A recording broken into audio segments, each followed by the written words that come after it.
What's going on, everybody? I'm gonna wait and let someone confirm that you guys can hear me.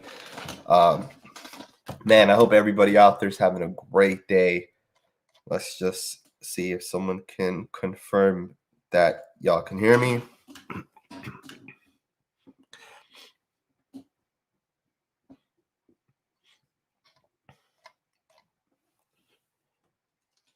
Perfect. Thank you for confirming that. Man, I want to just jump right into this, man. First and foremost, thank you guys for joining me once again. It is Sunday. It is 2:52 p.m. Typically, I go live around 4 every Sunday. Sometimes it will be an hour early. Sometimes it will be an hour later. But I do appreciate every single one of you guys that has joined me, man. I see all the comments, and I appreciate it. And damn, the draft is right around the corner, man. Who would have known that by the time the draft comes around that we'd be there's this much news, there's the trades that have happened, all this stuff's going on. There's rumors out there, right? I don't know if you guys have heard the recent rumors, but there are rumors that basically John Gruden and Mike Mayock might come to an end, and I want to discuss that, man. Like I don't know how true that actually is.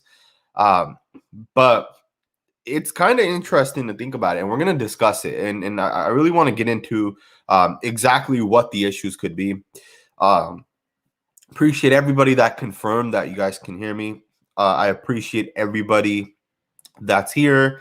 Everybody that is also, just spending their Sunday with me, man. You guys could be doing so much more, and you guys are here live right now. There's 88 of you. That number will probably continue to grow.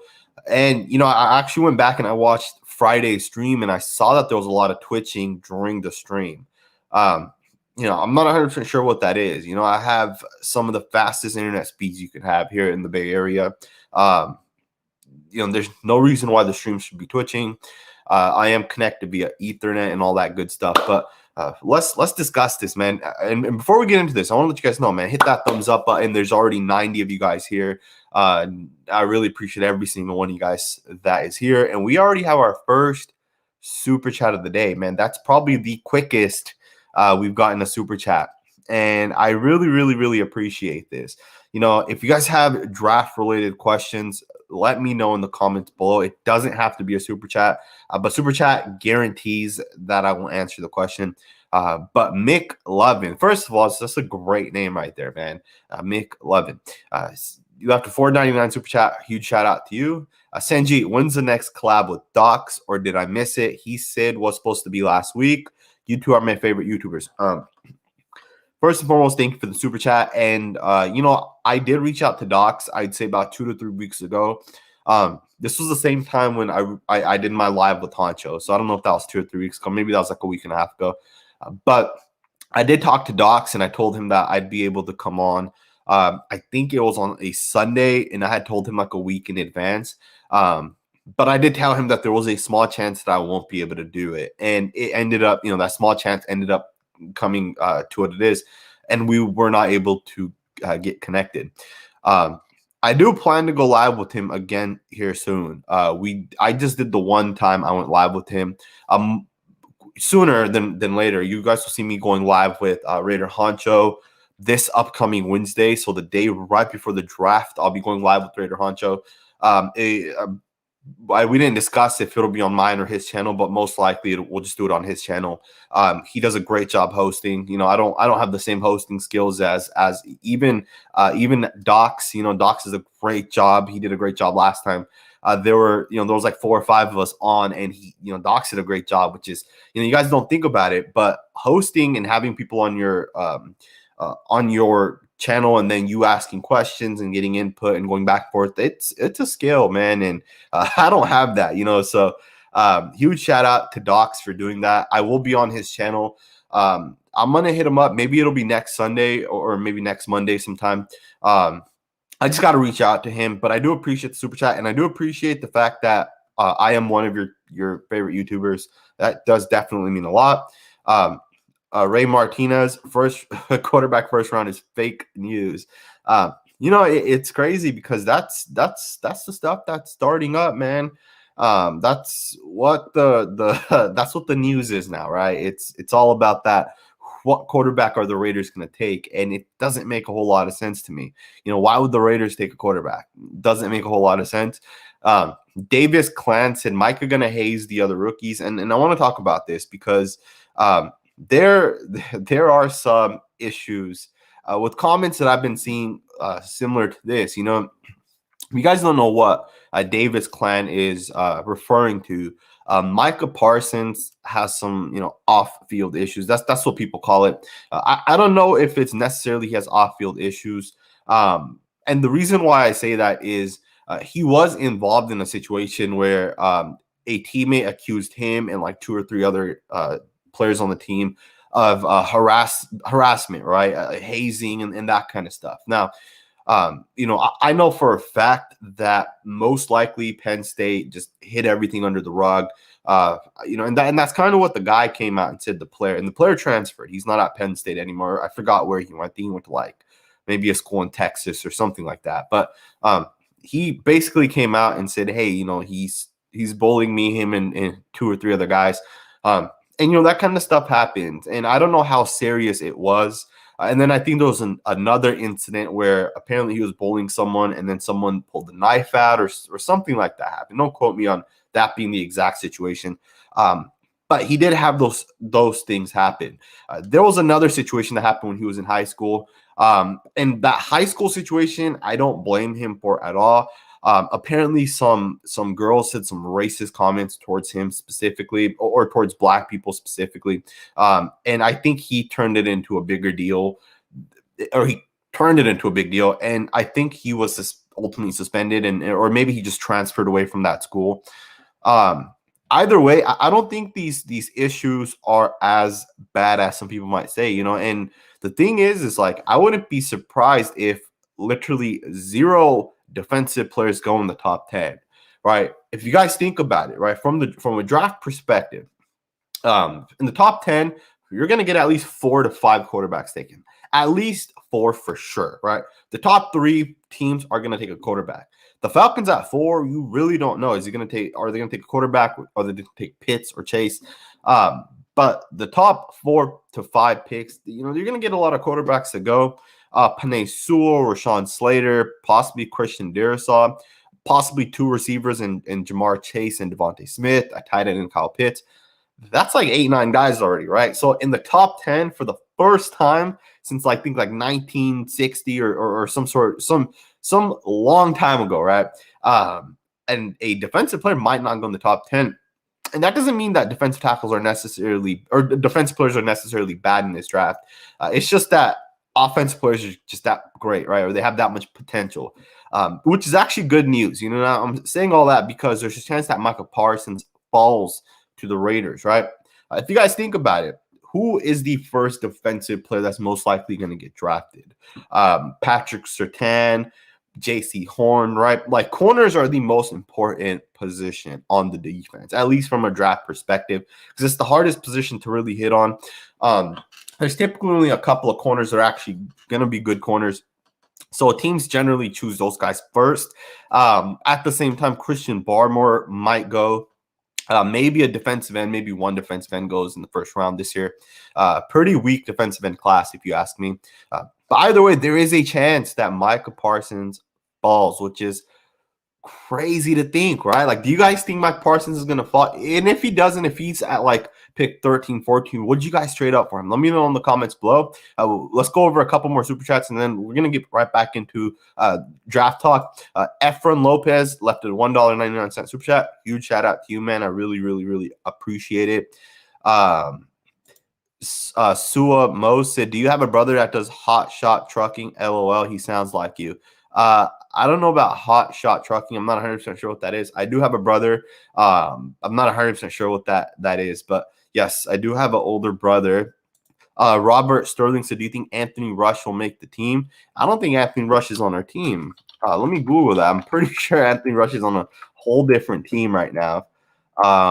Yeah, he's on the Green Bay Packers. Anthony Rush hasn't been on our team for 2 years now, I think. Or maybe it was 2019 when he was on our team. Either way, Rudy GT, huge shout out to you, my man. He said Sanjit sucks. And if you guys know what that refers to, a couple days ago, I think it was Friday's live stream, I said, hey, man, if you guys want to leave a super chat, be open, say whatever you guys want to say, man. If you guys want to say Sanjit sucks, that's perfectly fine with me. Huge shout out to you, Rudy. I really appreciate you being here once again with us. Marcus Corono left a $10 super chat. Huge shout out to you. I was literally just watching Friday's video. Love the content, man. Keep up the great work. Also, please go live for the draft. I would much rather hear your thoughts than the other commentators. A huge shout out to you, Marcus. Or Marcos, sorry, I apologize. Marcos, huge shout out to you, man. I do plan to go live, right? So for those of you guys that are here right now, there's 180 of you guys. Make sure you hit that thumbs up button, by the way. I do plan to go live during the draft. Now, here's the thing, right? I'll go back and I'll rewatch this stream. If this stream glitches a ton, you only really noticed it, or at least I really noticed it while it got like 45 minutes plus. And I don't know if that's with the software I'm using. I'm currently using StreamYard.com. I don't know if that's what's causing the glitching, but it's really annoying, right? Because I'm trying to keep this professional. I'm trying to not have it glitch out, because for me personally, that would be annoying to watch a stream and it's glitching. And you know, the draft stream would be like 2-3 hours long, and the last thing I'd want to happen is for it to continue to glitch. You know, I absolutely do plan to go live though during the draft, so make sure you guys note that down. You know, I want to go live, and you know, the first pick, second, third, fourth, you know, I'll give you guys my thoughts and opinions and how that'll impact the Raiders. And we'll get straight into, you know, everything. And that too, you guys will get to see my live reaction. If you guys saw my live reaction to the Cleveland Farrell as well as the Henry Ruggs picks, I was kind of shocked, man. And hopefully that doesn't happen this time. Hopefully, like, you know, it's a guy that we all are perfectly fine getting, right? Whether it's Christian Barmore, Trayvon Merrick, one of the top 4 offensive tackles. Hopefully it's not one of those, you know, we take freaking Kellen Mond or you know, one of these, you know, these guys that'll be like 2nd round picks or 3rd round picks. We get them with pick 17. Guys, you guys know, you know, our coach tends to do that a little bit. But Mick Levin said Rudy licks toes, referring to Rudy GT. Of course, you know, I appreciate you backing up your boy Sanjit, but yeah, you know, Rudy means no harm. Great guy. He's always here with us. Watts Raider, man. First and foremost, thank you for being here, Watts. For those of you guys that don't know, Watts has a channel. Go check it out, Watts Raider. Watts says we don't need Barmore. And I don't necessarily disagree with you, right? I don't think we necessarily need another defensive tackle, because we do have a ton of defensive tackles, right? You have Jonathan Hankins, Solomon Thomas, David Irving, Kendall Vickers. You have at least 4 to 5 defensive tackles, right? Cleveland Farrell can play defensive tackle. And you're right, we don't technically need a defensive tackle. But at the same time, Christian Barmore, if we were to draft him, he is our #1 defensive tackle. He's the best defensive tackle right away. You know, that's how bad, I should say, our defensive tackles currently are. And I think Christian Barmore gives us a guy that we can have for the next 5 years, we can develop. And at the same time, he already has a ton of skills, and he is a redshirt sophomore, right? So he's super young. He's already 6'5", 315 pounds. I would not mind taking someone like Christian Barmore. That's my personal opinion. Let's get into a couple more of these questions. And I appreciate it, man. I see a ton of questions, a ton of good things. And I, of course, always appreciate every single one of you guys that are here with me. I hope I didn't miss any super chats. This is the next one that I see. A lot of comments are coming in, so sometimes it goes by a little quick. Alexander Singh, huge shout out to you, my man. I really appreciate you. The Athletic reported today that there are concerns among NFL teams that Barmore was resistant to coaching / structure at Alabama. Do you think that's an attempt to get him to fall? That's interesting. You know, I really didn't see that, and I don't necessarily think it's to get him to necessarily fall. I do see an article here, and I'll read through it. I don't know if I can share my screen with you guys. That would be probably cool if I could. But I don't think it's necessarily to get him to fall. You know, at the end of the day, Christian Barmore is the number one defensive tackle. Like, there's no guy that touches him. Um, and at the same time, why would the Athletic want to put a report out to have Christian Barmore of all people fall? Like, it doesn't do anything for the Athletic to get a guy like Christian Barmore to fall, of course, right? At the same time, I hear what you're saying, man, and you never know, right? You never know with some of these reports. There's a lot of comments coming in. I don't want to skip past some of these other super chats here. And again, I do apologize if I by chance skip a super chat.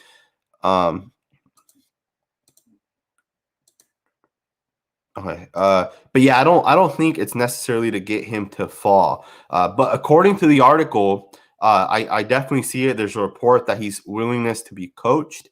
I would really like to know who it is that's putting this information out there, right? Because there are sometimes people who would on purpose throw stuff like this out there. But I do appreciate the super chat. I will definitely look into that. And when I go live with Raider Honcho on Wednesday, Honcho and I will be live at 4:15 West Coast time, or Pacific Standard, I should say. I will talk about that. We'll definitely get into that. I didn't know that report was out there. Raider Rich said, looking at authentic profiles, do you see the team drafting a tackle? Because I don't see any. That's a great point, man.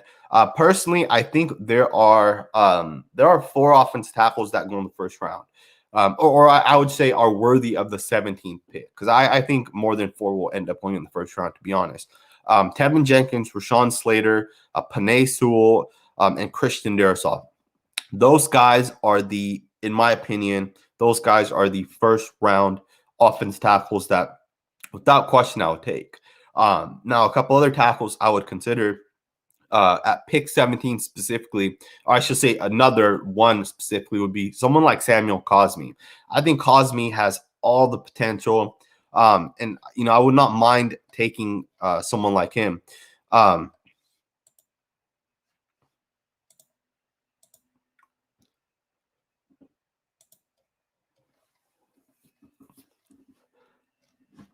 But yeah, there's definitely a couple other offensive tackles that I would consider with that pick. With that also being said, I do think the Raiders need to really, really consider not taking an offensive tackle with pick 17.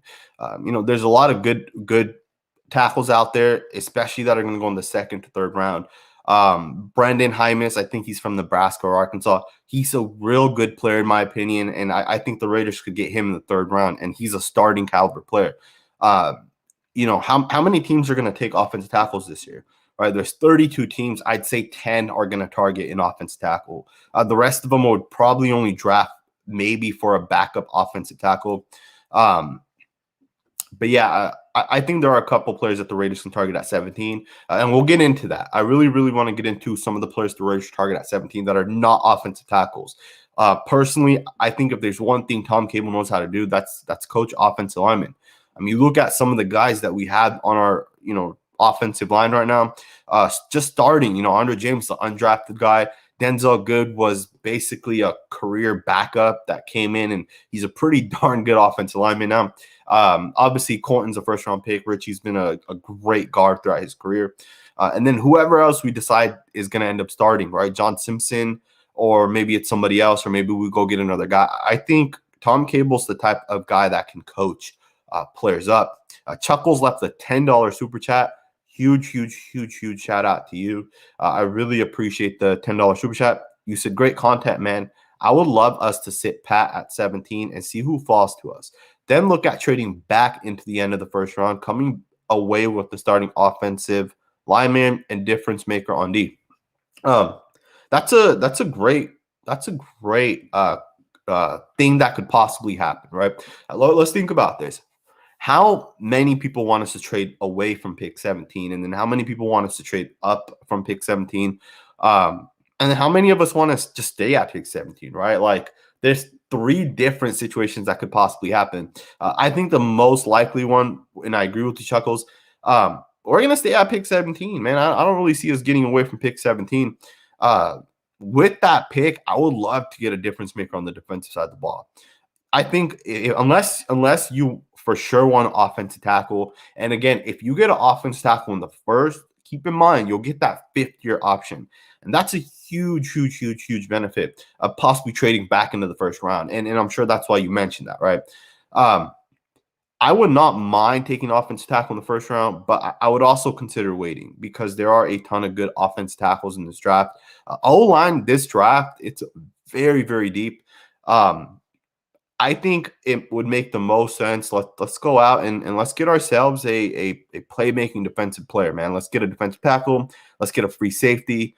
Either way, man, there's a ton of good players out there. But I do appreciate the super chat. Let's jump forward and let's get into the next super chat. I do see some people spamming. You know, if you're spamming the comments, you guys got to keep in mind, I am going through these comments. If you're spamming the comments, I'm going to just end up blocking you. And going forward, you'll basically never be able to comment again. Not even just during live streams, but at the same time, you will no longer be able to comment on just videos in general either. You know, in the past, I typically don't block people, especially never block anyone for their opinion, right? The only reason I would ever block someone is if they make racist remarks towards myself or other people. Outside of that, I will not block anybody. But if you're going to spam through the comments, I will definitely consider blocking you as well. So, you know, I do see that, you know, and obviously YouTube doesn't do a good job, right? I think they should definitely limit on how much people can continue to like copy and paste and send the same message over and over again. Either way, make sure to hit that thumbs up button. You know, at this point, there's 245-ish of you guys out there that are currently spending your guys' Sunday with me, man, and I really appreciate it. Pablo Lopez III said Barmore can be a superstar, and I couldn't disagree with that, man. You know, I'm a former offensive lineman. I played a little bit of defensive line as well. I think Barmore could be a superstar as well. Hey, Sanjit, what do you think of this Robert guy feeding you foot sandwiches, McLovin? I have no idea what the hell that's even referring to, but Robert has been blocked, and he should not be able to comment going forward. I don't know if StreamYard is just if I block someone in StreamYard, if that's the same thing as if I block someone on the actual YouTube platform. I'm going to assume it's going to block them if I block them on StreamYards to the YouTube platform. But if that's not the case, I'll go onto YouTube and I'll make sure to block him off of that. But I don't even know what the hell he's referring to be honest with you guys. So, but I do appreciate the super chat and I appreciate you being here with me. Let me get a drink of water. You know, last time I went live on Friday, I actually mentioned it. I forgot to bring water. And what happens is every time I go live, I'm talking so much and I talk for so long, my voice starts going out, man. Even like on Friday night, like after I got done with the live, my voice was hurting, man. And I think to myself, like, how does like Colin Cowherd do this every single day for like 3 hours straight or however long his show is, right? It's crazy because it's hard to continuously talk, right? But yeah, man, I appreciate the super chat, McLovin. I appreciate all the super chats that are coming in. And I will 100% answer every single super chat. So, and if for some reason I miss your super chat, because StreamYards does kind of go through it kind of quickly. If I miss your super chat, hit me up on Twitter or Instagram. I mean, I will go back and I will try seeing if I missed the super chat, and I will actually make that comment or that super chat part of my next video. So, again, huge shout out to you. We're going to get into this next one right here.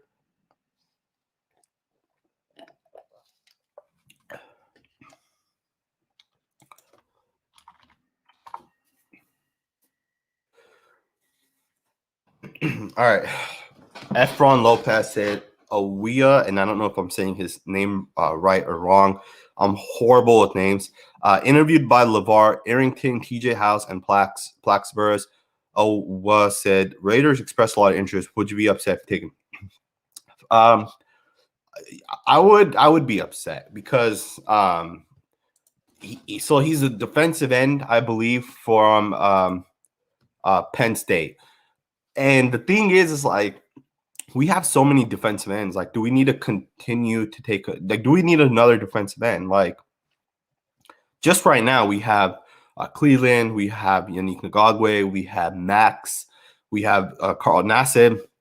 Who do we need to keep taking a defensive end, right? Like, at what point are we going to stop that too? Like, he's most likely a first round pick, right? So with that, I don't really know. Like, does it make sense to take another defensive end? Let me know what you guys think, man. Do you guys think that it makes sense to take another defensive end? I don't think it makes a lot of sense, man. But I do appreciate the super chat, man. Like, for reals, I really, really appreciate it. I probably would not. And I would be very, very shocked if the Raiders took another defensive end. Here's the thing, right? We don't need more defensive ends. Like, you can't have 10 defensive ends on the field at one time, right? You can only have 2. Max 3 if you really want to put one of your defensive ends at defensive tackle. But at the same time, then you're going to give up a little bit in the run game. So again, I would be very, very, very careful with taking another defensive end. Synthetic, huge shout out to you, man. You're all over it on the last super chat, and you're the first comment of the day today, or you're one of the first comments. I saw it up above. You said first, so huge shout out to you, man. Sanjit, how do you feel about Marvin Wilson in the third? What's interesting is, I was scouting Marvin Wilson last season. And I had him ranked as one of my best defensive tackles. I had a first-round grade on him last year. He decided to go back to FSU for whatever reason. He should have just came out. And he put on a lot of weight. And he, unfortunately, had his stock fall more than a ton of other people. And that's kind of on himself, right? Marvin Wilson, defensive tackle, FSU. I don't know his exact statistics. Let me just look them up real quick, because I do want to tell you guys what his stats were last season versus this season. And he's a good pass rusher, in my opinion. In 2019, he had 5 sacks, but in 2020, he only had 1 sack. And again, in 2019, he also had a ton of tackles, 44 tackles. He had a forced fumble. He had 4 or 5 pass deflections. He had a real good season in 2019, and for whatever reason, he decided to go back to college. Again, sometimes it makes sense for players to go back, but sometimes it does not. And if you're a defensive tackle, especially, a lot of the time it might not make sense, man, because getting those sacks from the defensive tackle position is very tough. And at the same time, you play at FSU, you're going to play good competition. You're going to play good offensive linemen.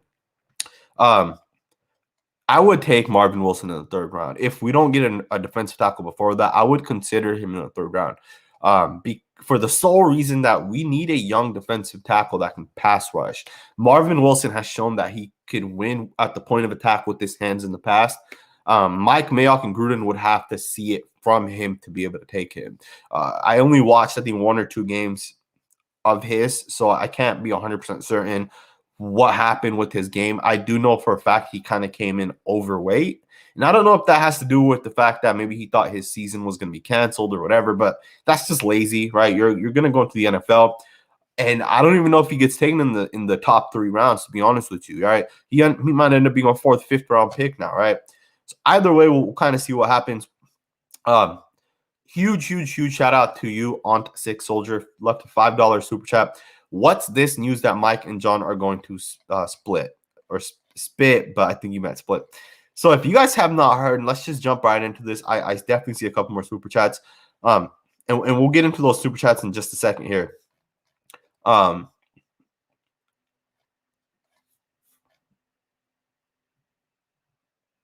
So here's the thing, right? Mike Mayock and John Gruden have been together. This is their 3rd draft, right? And this is John Gruden's 4th draft. As you guys remember, Mike Mayock's first draft was, most people would say was one of the best drafts, maybe in NFL history, right? If you consider the fact that Foster Moreau, in my opinion, is going to be a great player, right? And obviously tore his ACL his rookie year. Didn't play a ton last year, and we'll see what he does this next year. But if Foster Moreau puts up, let's say, 900 yards or anywhere from 700 to 900 yards, which I think is a real possibility. I think the Raiders are going to play 2 tight ends way more. Witten's not going to be in the picture. It's going to be Foster Moreau, who's going to be 100% healthy. I think if you consider Foster Moreau, right, and then you consider like Max Crosby, Hunter Renfrow, some of the other guys we got in 2019 as well, you can look at that draft and think, wow, the Raiders could have possibly gotten 2 or 3 all-pro players, right, or all pro caliber players. In Josh Jacobs, Jonathan Abram, in my opinion, will be an all-pro player. And then maybe another player becomes an all-pro, or maybe just a Pro Bowl, right? It could be Mullen, it could be Cleveland. We'll kind of see what happens. Either way, that draft was great, but last year's draft was not as great, and obviously you can't, you can't just give up on a draft that quickly, right? We all know that to be a fact, but at the same time, we know that the Raiders last season's draft included some reaches, right? We know that Damon Arnett, for the most part, was a slight reach, and I hate saying that he was a reach because cornerback is such a hard position. If you look at wide receivers, you can kind of make a determination of which player's great, which player's a little bit worse. Corner is a little bit harder, right? Especially because most people don't watch the film, right? Most people watch the broadcast angle. That's not the same thing, right? Watching film is different than watching the broadcast angle. So with that being said, Arnett could have possibly been a top 3 or 4 corner for the Raiders, but most people had a second-round grade on Arnett. And we took him with the 19th overall pick. And then same with Henry Ruggs, right? Most people did not have Henry Ruggs as their number 1 wide receiver. I know some people might have, but for the most part, most people had Henry Ruggs as like anywhere from 3 to like 7 or 8, right? That was what most people had him as. I had Henry Ruggs as my 7th wide receiver. The other 6 guys, I had 5 of those other 6 guys ended up having better seasons than Henry Ruggs. The only guy that did not was Jalen Reagor.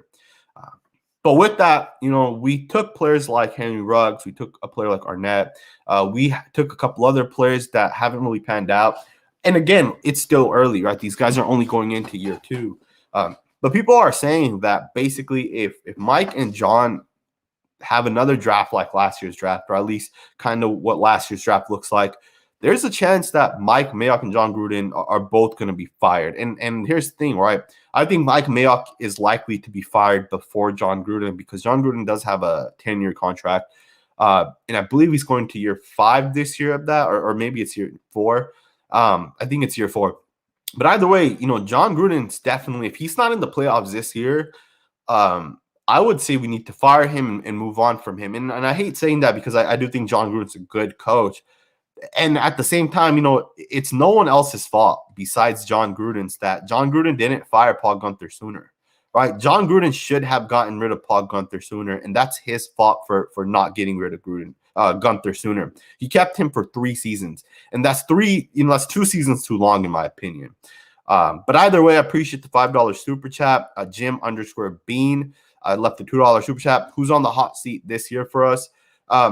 Unfortunately, it's going to be Derek Carr. That's pretty typical of Derek to be on the hot seat. And that's, a little bit of the media doing that as well as, us, content creators, us fans. We kind of put him on the hot seat as well. I know I definitely do. And I know sometimes it is, it's unfortunate because it's not always Carr's fault. And I do acknowledge that. I'm definitely harsh on Carr, but I think that comes from the passion I have for this team, right? I always want to win. And at the same time, John Gruden needs to get the defense fixed. And at that point, if Carr can't win with the great defense, then at that point, we consider our options. But right now, we need to build Carr a defense. But with that being said, every year the media kind of does this. They put Carr on the hot seat. Gruden, not so much because the fans really haven't pushed the Gruden being fired. But I think this year, Gruden's going to be on the hot seat as well, right? I think us fans are kind of getting ticked off as well with John Gruden. So Gruden needs to definitely get his shit together as well. Again, huge shout out to you, man, for the super chat. Again, I really, really, really appreciate it. It's crazy because I see so many questions down here that I want to get into. But there's a lot of super chats, so I have to get into those first. So if you guys have questions, make sure you leave a super chat, and I'll for sure get to it. But here's a question I want to talk about. SC Kid, a huge shout out for the comment. I really appreciate it. Do you think Kentucky linebacker will make it to the second round? For those of you guys that don't know, the Kentucky linebacker is Jamin Davis. I don't think he is. I think he's a first round. I think he's a first round pick, honestly. And unfortunately, I don't think he's going to make it out of the first round. I think there's a chance he goes before Jock. And I know a lot of people wouldn't agree with that.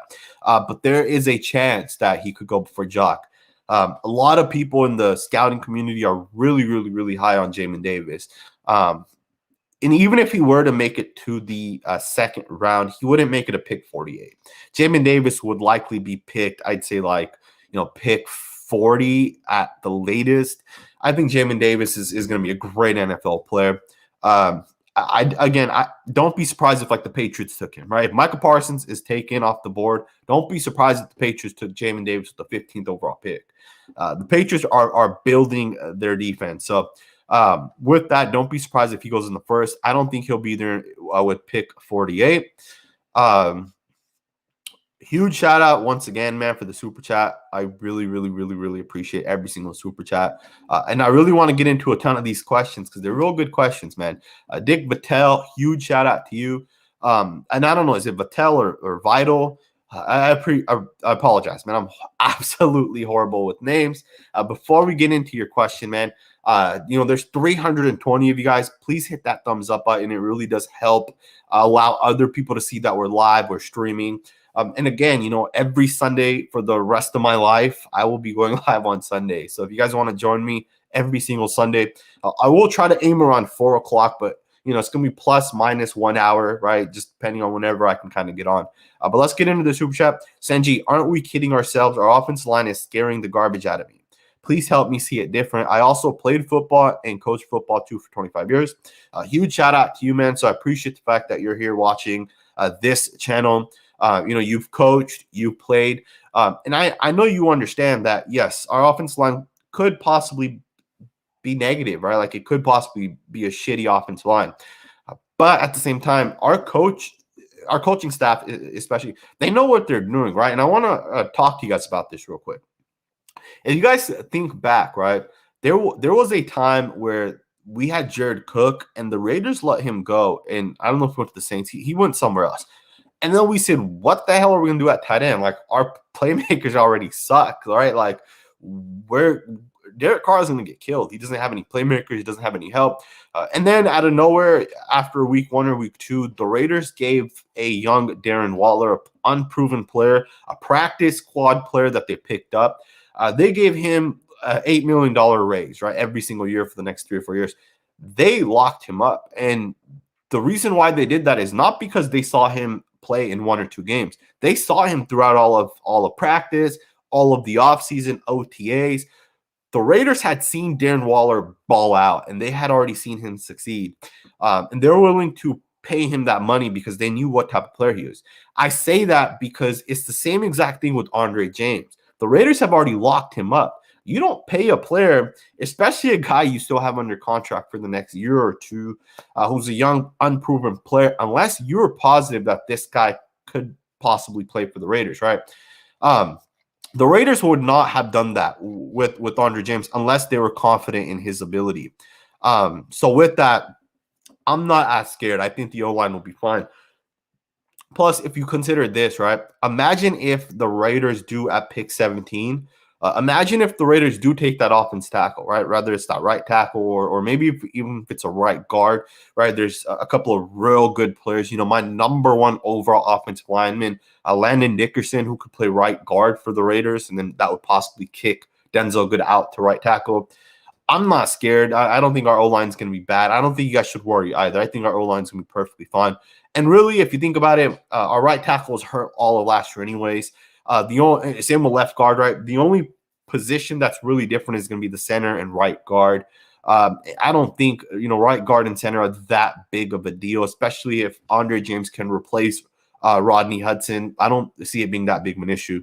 But I do appreciate the $9.99 super chat. Huge shout out to you, man. I know you're always here. Rather it's me being live or maybe it's me and Honcho.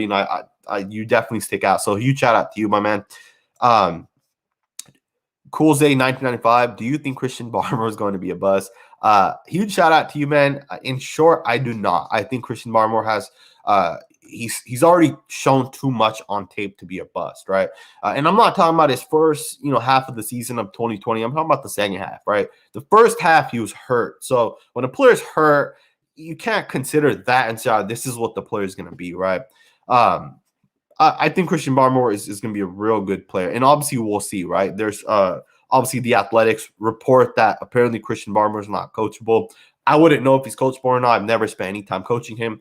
But if that is true, then it'd be very interesting to see which team's gonna maybe not take him, right? And if it is true that he's not a coachable player, that means his potential could fall, and his draft stock could fall. But at the same time, which one of his coaches put him on blast, right? Which one of Christian Barmore's coaches came out and said he's not coachable?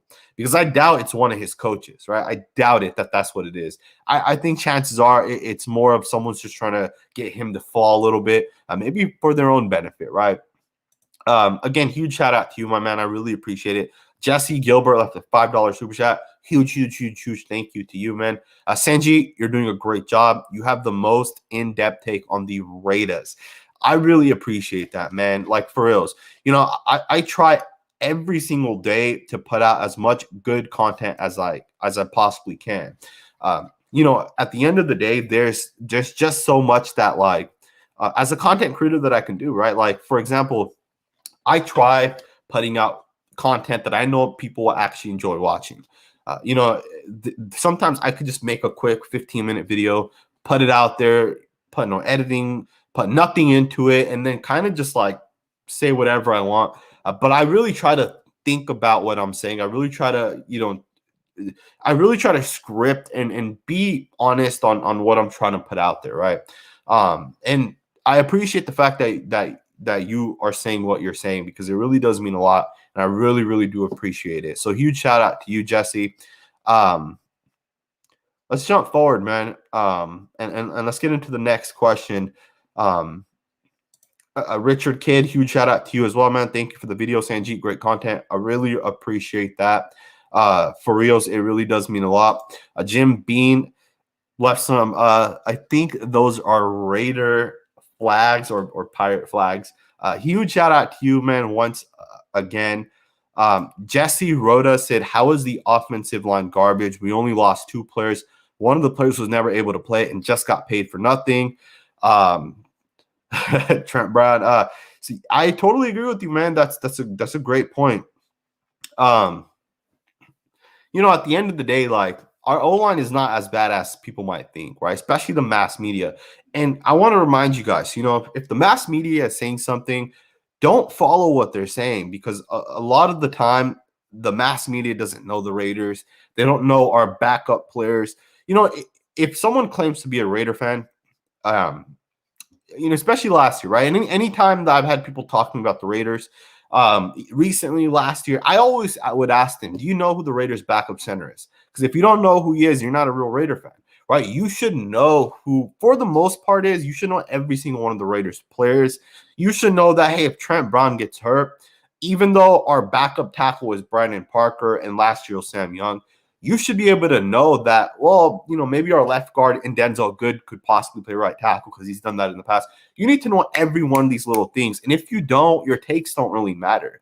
And that's why I don't listen to the Colin Cowards and those people of the world, right? Because those guys don't know our team, right? I guarantee you, if Colin Coward had me on his show and we went back and forth about the Raiders, that he wouldn't know half of the players or things that I'm talking about, because there's no way he watches every single one of the Raiders games. It's just not possible. There's 32 other NFL teams. It's not possible that he knows everything. With that being said, you know, our O-line is not that different than last year, right? Minus our center and right guard. Our right tackle, left guard were out all of last year. And of course, with left guard, we're going to get Richie Incognito back. Right guard technically doesn't really matter either, right? Because we've got Denzel Good playing right guard, or maybe right tackle. I know we do have a new center with Andre James. And I see another comment here by teen_Raider. Andre James can work on snaps. If you guys don't remember, Andre James, when he came in, I don't know if it was the Lions game or the week after. No, the Lions game was his second time coming in, and it was his first official start. I don't know if you guys remember, but Andre James fumbled the snap a number of times. I think 3 times in that game, the snap was messed up, and it was all on Andre James. Here's the thing that people don't think about, right? Playing center, there's 2 types of snaps, right? There's the typical snap when a quarterback's under center, And then there's the other snap, which is shotgun. Two completely different types of snaps. At the same time, if you're snapping the ball, like if you're going to punt the ball, that's not the same thing as if a quarterback's in the shotgun, right? Because as you're snapping the ball, it's further. That's why centers are not the long snappers, right? Same thing with like trying to snap the ball for a field goal. It's all different, right? Those are four different types of snaps. I say that because Andre James struggled with shotgun snaps specifically, but at the same time, that was his third or fourth ever week of being in the NFL. I'm sure today, after having a full 1.5 years worth of practice, I'm sure Andre James will not have any fumbles this year. And we'll see, right? We'll obviously see what happens, but the Raiders, obviously paid him, and they're confident in his abilities enough. Chevy Silver Raider said, I bet Rodney Hudson makes the Pro Bowl. If Rodney Hudson makes the Pro Bowl, it's going to solely be based off of the name, not on the production. And I say that because even these past 2 years, specifically this past year, Rodney Hudson, in my opinion, was not a Pro Bowl player, especially this past year. And the reason I say that is because I saw Quinnen Williams beat the crap out of Rodney Hudson, and that is something that never happened in the past. Chris Jones was able to handle Rodney Hudson a little bit.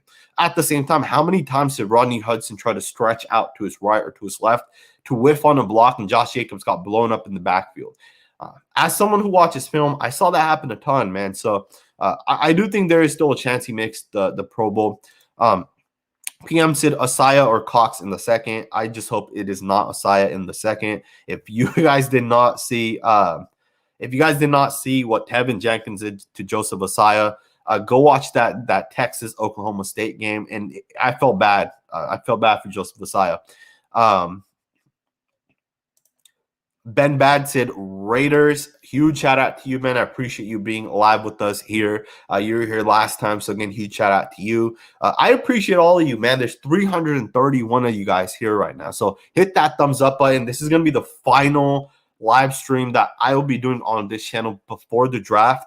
But I will be going live during the draft as well. At the same time, I will be on Raider Honcho's channel on Wednesday. We'll be live on Wednesday at 4:15 Cali time. That's Pacific. I don't know why I never say the correct term. I never say like Pacific Standard Time. I always say like West Coast time or Cali time. I don't know. That's just what I refer it to as. But yeah, man, a huge shout out to you for the super chat. If you guys have questions, I'm going to try answering all these questions. But if you have something you're 100% sure that you want answered, or your thoughts or your opinions on the draft or whatever it is, super chat and I will 100% answer it. But it's not necessary. Just leave the comment. And if I see it as I'm scrolling, as long as it's not super long and it'll catch my eye, and we'll get it up here and we'll answer that question.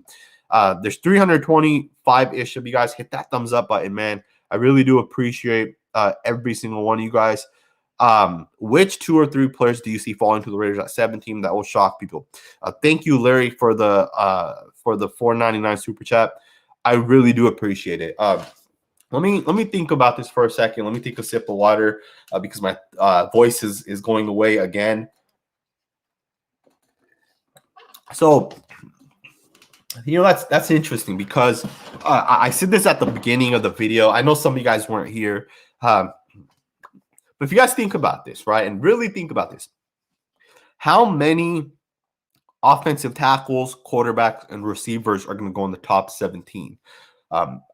Guaranteed, right? How many guaranteed players are going to go in the top 17? I would say there's going to be at least 4 quarterbacks. I'd say there's going to be at least 2 wide receivers. That's 6 players. I'd say there's going to be at least 3 offensive tackles. That's 9 players, a tight end in Kyle Pitts. That's 10 offensive players. Those guys are all going to go in the top 17. Don't be surprised if a 4th offensive tackle gets taken. Don't be surprised if a 5th offensive tackle gets taken, right? Samuel Cosme could go up there. Don't be surprised if like Elijah Vera-Tucker, Landon Dickerson is my number 1 offensive tackle. Don't be surprised if he ends up going in the top 17. Honestly, if I know people love Elijah Vera-Tucker. If Landon Dickerson is a guard, I would rather have him than Elijah Vera-Tucker. I think Landon Dickerson is a special player. And I know the injury concerns are there. but he is a special player. So with that, which 2 or 3 players do you see falling to the Raiders? I think Micah Parsons can fall. Like, don't be surprised if Micah Parsons falls. At the same time, I think the Patriots would possibly take him with pick 15. I think Trayvon Merrick's going to be there at 17, and I think the Raiders might even pass up on Merrick, right? At the same time, if it's Micah Parsons, I don't think they'll pass up on Micah Parsons. Another guy that I think could fall to the Raiders at 17 is someone like Rashawn Slater.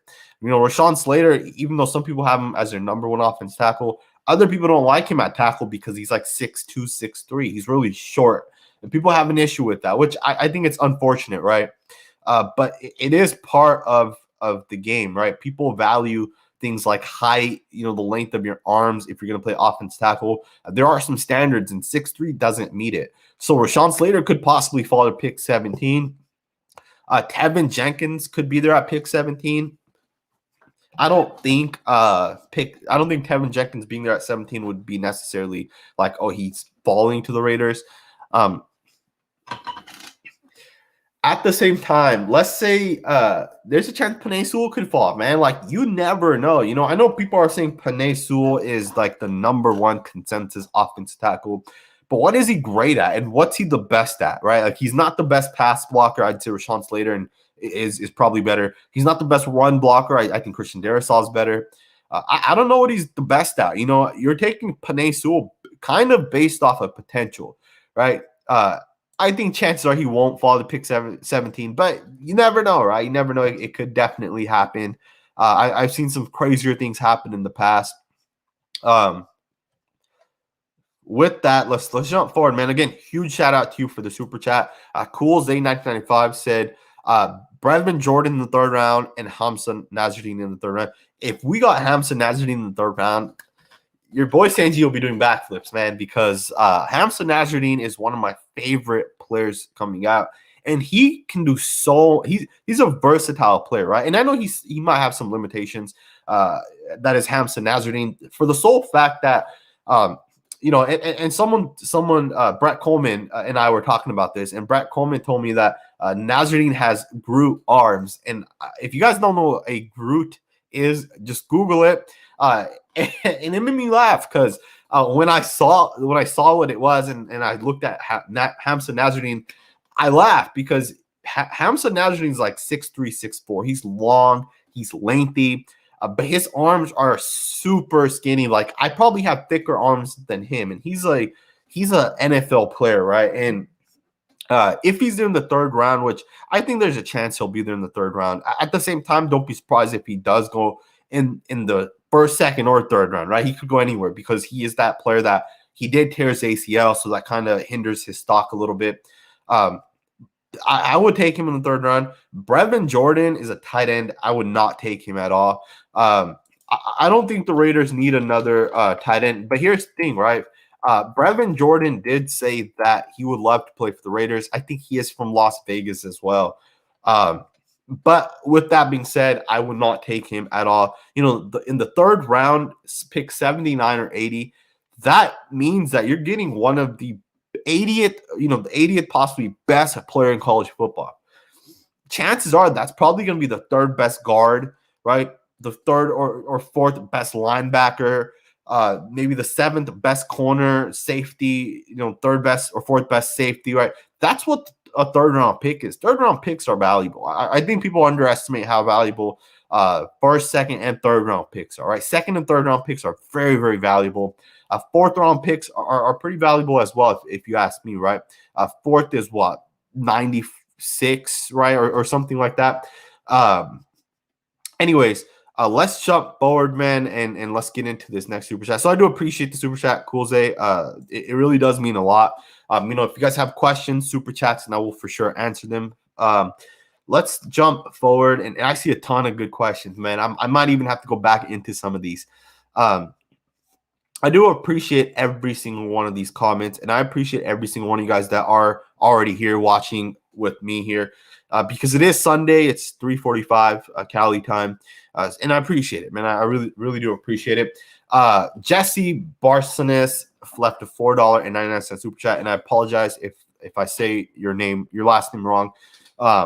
How quickly should we expect Gus Bradley to turn the defense around? Just imagine a top 15 or even top 20 defense with our offense, playoffs for sure. I could not disagree with you, man. Like,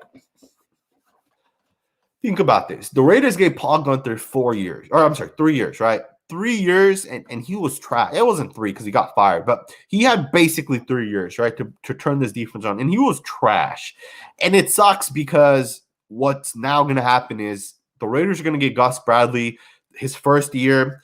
If he doesn't get it turned around within his first year, going into year 2, and what I mean by that is if the Raiders defense is ranked as, let's just say, the 27th defense at the end of this year, the Raiders are going to say fire Gus Bradley, right? And at least some people are going to say that. The other, I'd say 70% of us are going to say give him 1 more year. And then let's say we're a 23rd overall defense. Well, then even bigger part of Raider Nation is going to say fire Gus Bradley. He's not the guy. It's unfortunate, but that's the Paul Gunther effect, man. We gave him too many years.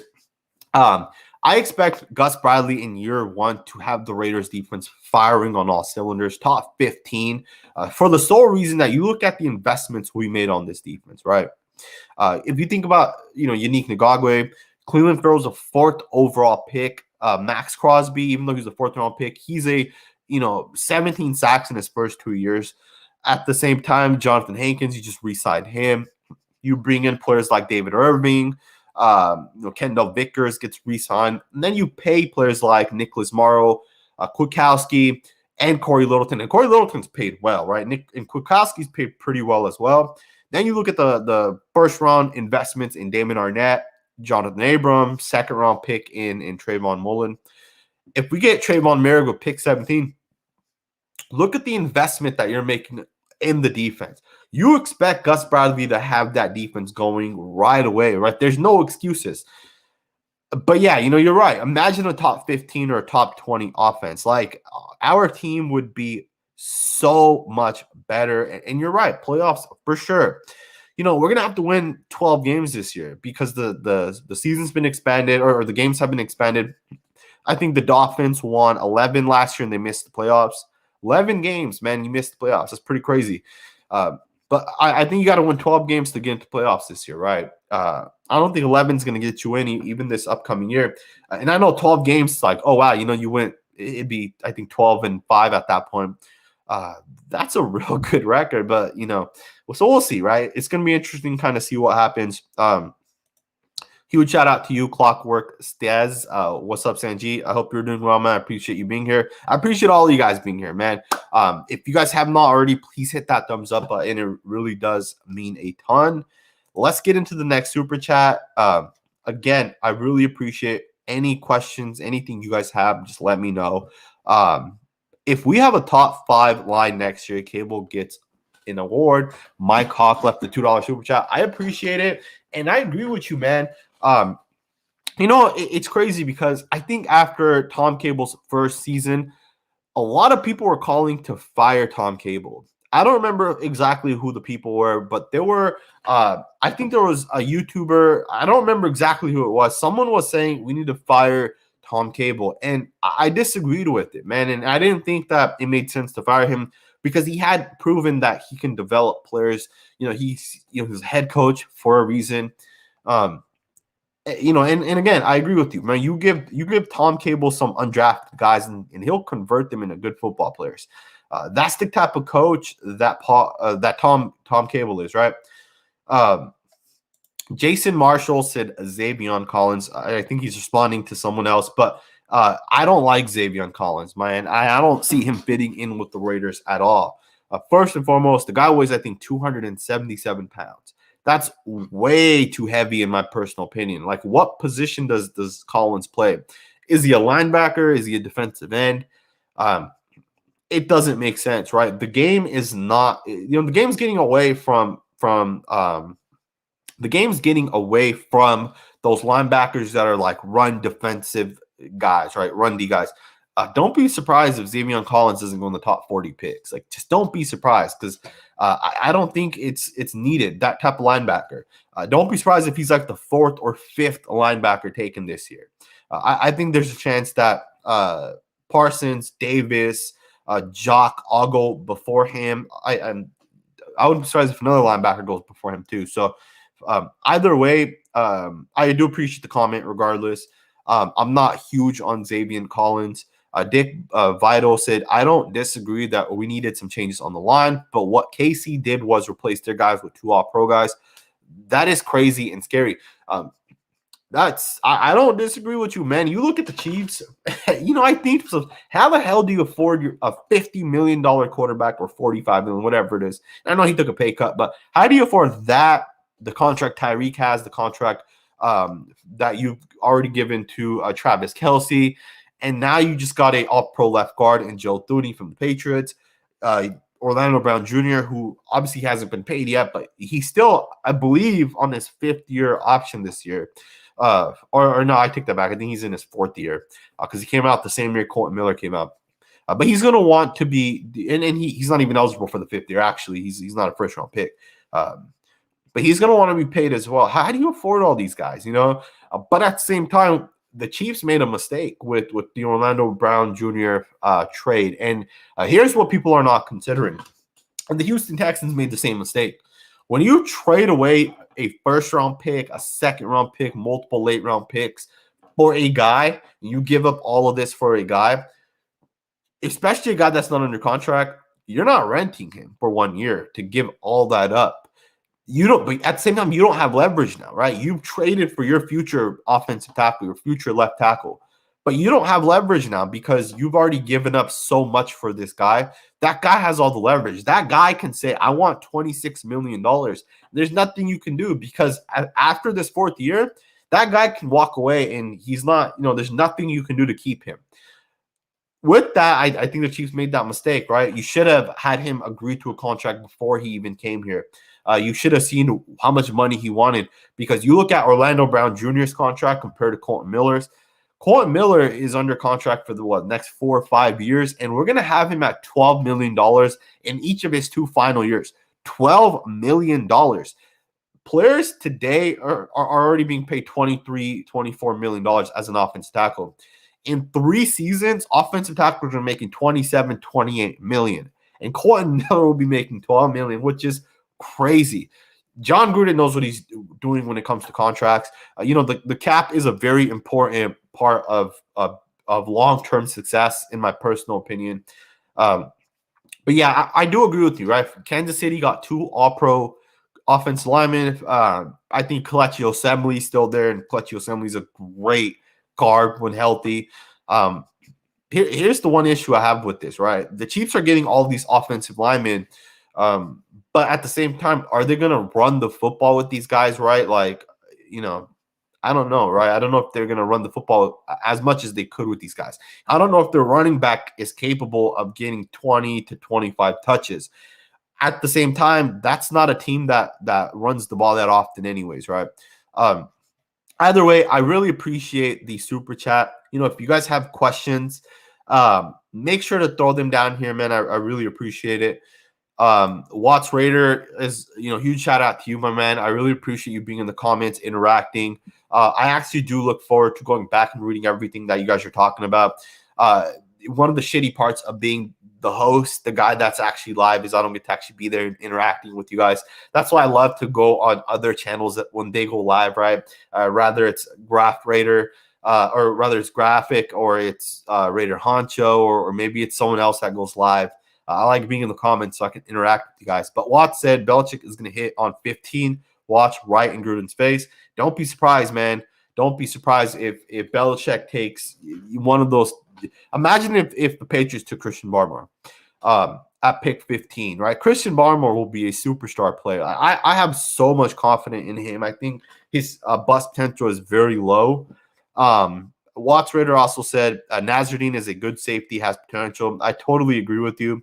Nazardine's the guy, man. I watched him. I didn't realize that he tore his ACL. And once I found out he tore his ACL, it did impact my thoughts and opinions on Hamza Nazardine. And for those of you guys that don't know, that's the safety from FSU. Great player, in my opinion. He's smart, high awareness, high football IQ. He knows what he's doing, man. And I made a film study of his on my second channel, which I actually just rebranded, right? If you guys are interested. I just rebranded it. Before I just had it, my name, Sanjit Tour. I rebranded it because I don't know. I just feel like it makes sense. It's all about being, football. It's all football related, right? NFL, college football, all 22 breakdowns. I think it just kind of made sense to rebrand it. I rebranded it and called it the Football Scout, which is now the new channel. So if you guys are interested, just YouTube it. It's called the Football Scout, and basically I'll be doing all types of film studies. So yeah, again, I appreciate everybody that's here. There's 331 of you guys. Hit that thumbs up button. There's a couple more super chats. Let's jump forward, man. Let's get into this. The draft is the best time of the year, right? Like there's no time that's better than the draft. And it's crazy because I don't know how many of you guys are basketball fans, but I think in the U.S., I'm born and raised here, and I love sports. Football is the number one sport in my opinion. That for me personally, basketball's all right. I'm not a huge basketball fan.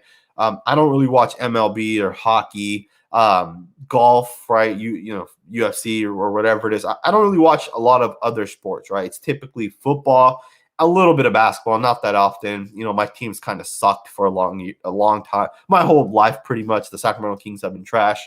I was born and raised in the Sacramento area, right? So naturally, I'm a Kings fan. But this time of the year, man, like football, the Super Bowl just ended, 4 months ago? And from that point on, like we had all these, trades, rumors, firings, hirings. Draft season starts as soon as Super Bowl's over, and for some people even before, right? But I'm pumped up, man, and I'm really excited. I am kind of disappointed that like it came so fast, but at the same time, I'm pumped up. And then the season's gonna be here, man. Once we find out what the Raiders are doing, expect full film studies on every single one of our players. Honestly, I'll be live during the draft. So the second I turn that live off, at that point, I will start my film study, man, of whoever our first round pick is.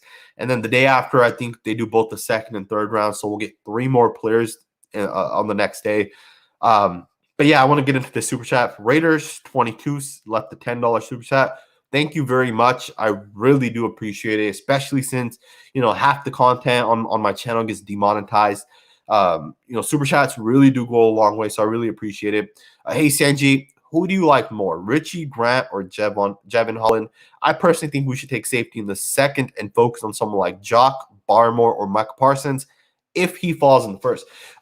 Let's discuss this, man. That's a great question, and I really appreciate it, man. I appreciate the $10 super chat, and I appreciate the question, man. I really do. Here's the thing, right?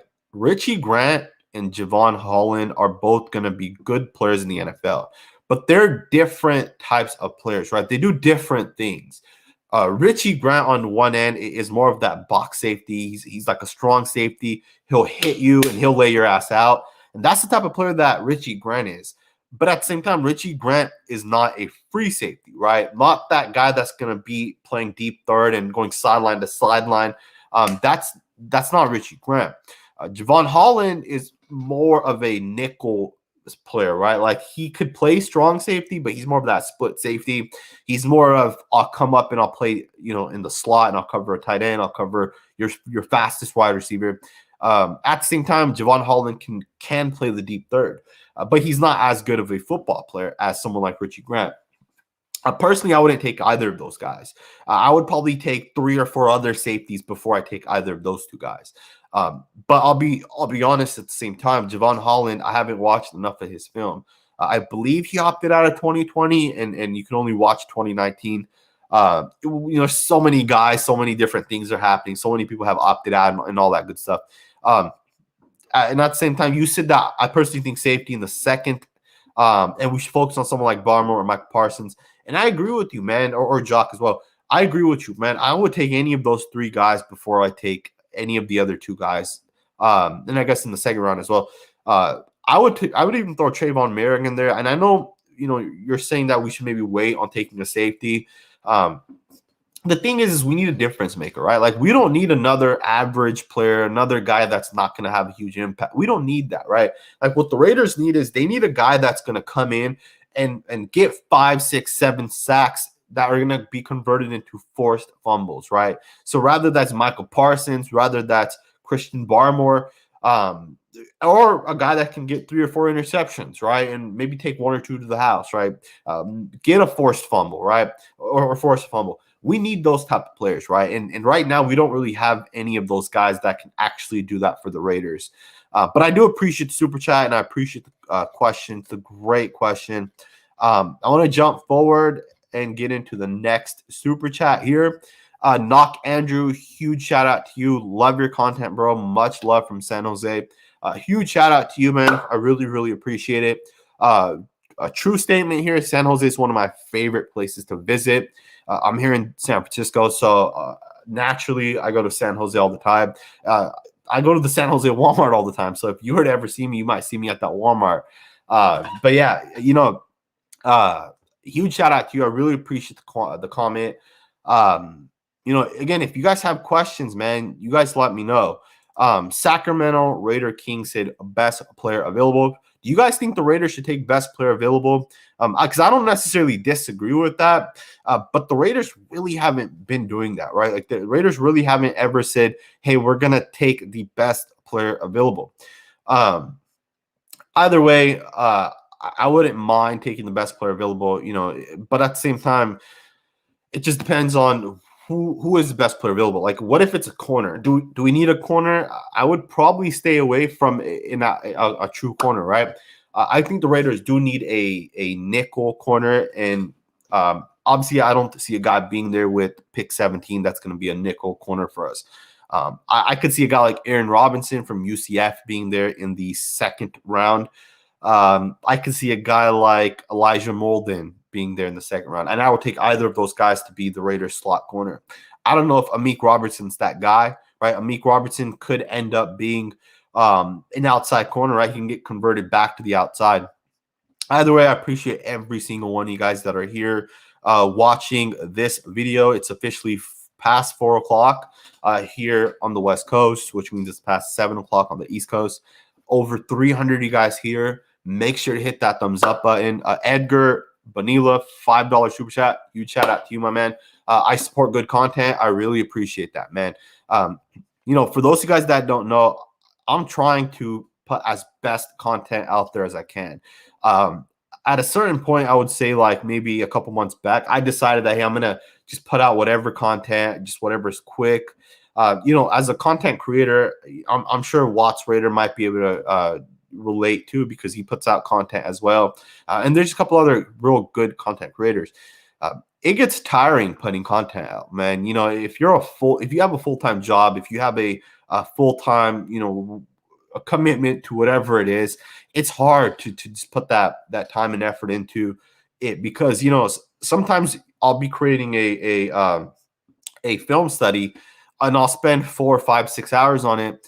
I'll upload it, and boom, YouTube copyrights it. They'll say something like, hey, you used a footage that Baldy's Breakdown used, so Baldy's Breakdown's and get all of your income. Or you use the same footage that NFL Network used, so now NFL Network's going to get all of your income, right? And that kind of shit sucks, right? When that happens, and that stuff demotivates you from making content. Either way, I appreciate the $5 super chat.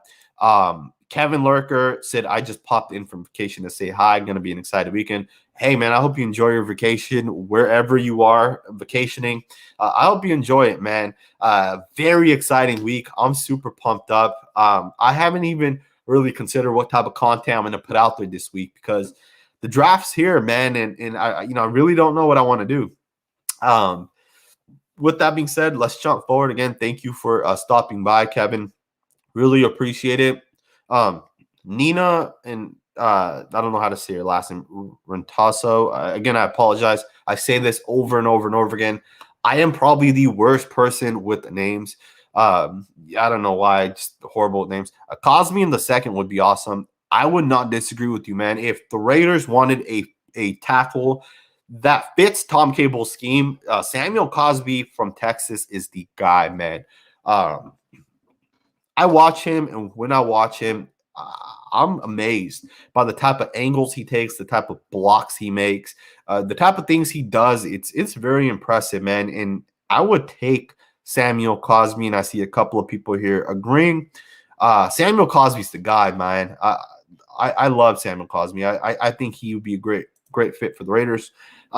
Alexander Mill left a $4.99 super chat. Huge shout out to you, my man. I really appreciate it. Hope you can do YouTube full time soon. For those of you guys that don't know, and I'll just quickly get into it, I plan to make YouTube my full-time job. Right now, as of today, I don't make enough income from YouTube, but I do estimate that if I'm able to go live every Sunday, I'm able to answer you guys' questions. I'm able to, just go back and forth with you guys, and we can interact. If you guys leave super chats, especially, as well as the content that I'm already creating. Plus the fact that I can create better and more content at the same time if I'm not working 8 hours every single day, and I am able to become a YouTuber full time, I feel like it would be legit, and it's something that I would be able to actually do and make a living off of. At the end of the day, a lot of us are either, we work 9 to 5. Some of us might be business owners. Some of us might be going to school, right? We all have different things that we're all kind of doing right now. I do two things, right? I have my YouTube channel here, and then I also have my 9 to 5. And to balance the two is very difficult. I've had conversations with people who have taken that leap, right, where they've gotten away from their 9 to 5 and they've just became YouTubers full times. And for a lot of people, it's worked out, right? Like I talked to Brett Coleman about it. I know Las Vegas Raiders support Mitchell Rentz. I know he's a YouTuber full time.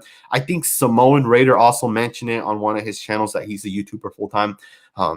The thing is like, you really want to know like what type of content you can put out there. Make sure the production's good. And at that point, you'll be able to see if like it's something that's going to work out, right? Either way, it is something that I'm working towards. Docs just said, yo, what's going on, man? I hope you're doing well. Thank you for sliding through here. Someone actually asked earlier, by the way, I don't know if you're here, but someone asked when I was going to go live with you. They mentioned that you were one of their favorite YouTubers. And they also mentioned that you were mentioning that I was going to come on your show for the second time. And I mentioned how basically we were going to come on together and it didn't work out. But soon we're gonna get live and we're gonna get on together real soon. If you guys don't know who Docs is, click his channel, go to his channel. He makes great videos. And he does a lot of live shows and he gets a lot of good people on too, right? And he was the reason why I was able to, and I know some of you guys saw the video on my channel, but we actually recorded that video on Doc's channel. It was me, Docs, Honcho, Samoan, and Mitchell Rent. So all 5 of us were able to come together, and Docs put that together. So again, huge shout out to you, my man. I really appreciate you sliding through here and being here. Jesse Rodas left a solid comment here. I got another super chat, so I want to discuss that as well. Before we get into that super chat, Docs also said, I'm about to take that leap also. I'm definitely assuming he's talking about getting away from working the 9 to 5 and just being, YouTube full time. Yeah, man, it's something that I've been open about, something that I've talked about.